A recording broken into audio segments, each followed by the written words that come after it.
এক কাপ চায়ের জন্য এত ছোট একটা ছাঁকনি, বাবা যায় বড় একটা হলে ভালো হতো। আসসালামু আলাইকুম ভিউয়ার্স, কেমন আছেন সবাই?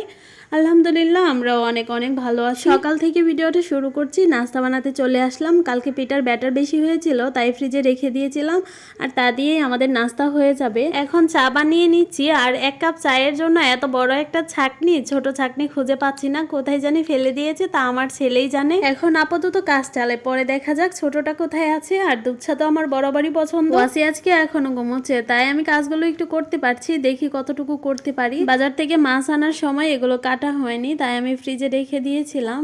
ফ্রিজে রাখার আগে অবশ্য আমি ধুয়ে নিয়েছিলাম, ধুয়ে তারপরে রেখেছিলাম।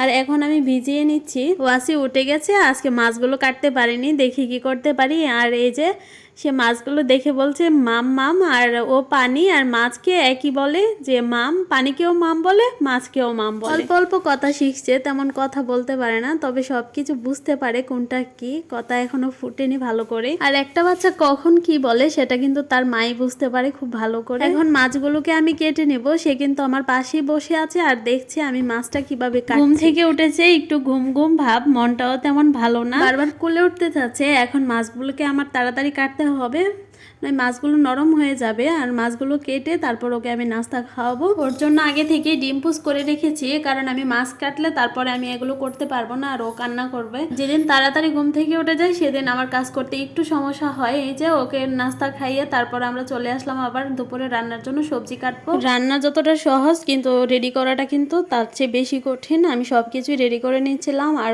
ও তো সবজি নিয়ে খেলছে, আমাকে সবজি কাটতে দিচ্ছে। আর এই জন্যই আমি সব কাজ আগেই ও ঘুমে থাকতে থাকতে গুছিয়ে রাখি। আমি সবকিছুই কেটে সুন্দর করে ধুয়ে আবার গুছিয়ে নিয়েছি। এই তো আজকে রান্না করব ঢেলা মাছ দিয়ে ফুলকপি আর বেগুন ভাজি। বেগুন ভাজিটা আজকে একটু অন্যরকম করে করব, তাই আপনাদের সাথে শেয়ার করব। প্রথমে আমি মাছগুলোকে ভেজে নেব। আর ঢেলা মাছ কিন্তু না ভেজে রান্না করলে অনেক ভালো লাগে খেতে, তবে আপনাদের ভাইয়া তো ভাজা মাছ ছাড়া খেতেই পারে না, তাই আর কি করার। মাছগুলো আমি ভেজে নিয়েছি, আর এখন বেগুনগুলো ভেজে নেব। বেগুনগুলোকে এত মুচমুচে করে ভাজবো না, অল্প একটু ভাজবো, তারপর আবার রান্না করব। আর আমার শাশুড়ি মা এভাবে বেগুন রান্না করে, খেতেও অনেক মজা লাগে। আমি প্রথম তার হাতে এভাবে বেগুন ভাজা খেয়েছিলাম, তারপর আমার কাছে অনেক ভালো লেগেছে, তাই ভাবলাম আজকেও আপনাদের সাথে শেয়ার করি। প্রথমে পেঁয়াজ কাঁচামরিচগুলোকে আমি ভালো করে ভেজে সব মশলা দিয়ে নিয়েছি। এই যে রান্নার সময় যে মশলাগুলো আমরা ব্যবহার করি, তাই শুধু একটু জিরা দিয়েছি। মশলাগুলো কষানো হয়ে গেলে তারপর আমি বেগুনগুলো দিয়ে অল্প পরিমাণে দিয়েছিলাম।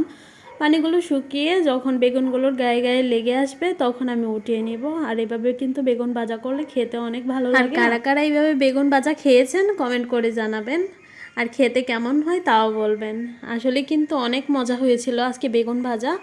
আর এখন আমি ফুলকপির তরকারিটাও আমি বসিয়ে দিয়েছি। ফুলকপির তরকারিটা বসিয়ে দিয়ে এদিকে দেখছি আমার ছেলেটা কি করছে। এই যে দেখেন রাস্তায় গাড়ি দেখছে দাঁড়িয়ে দাঁড়িয়ে, একা একা সব সময় ও এমন করে। ওকে গোসল করাবো আর আমরা দুপুরের খাবারটা খেয়ে নেব, তারপর ওকে খাওয়াবো। আজকে এই পর্যন্তই। ভিডিওটি ভালো লাগলে পাশে থাকবেন। আল্লাহ হাফেজ।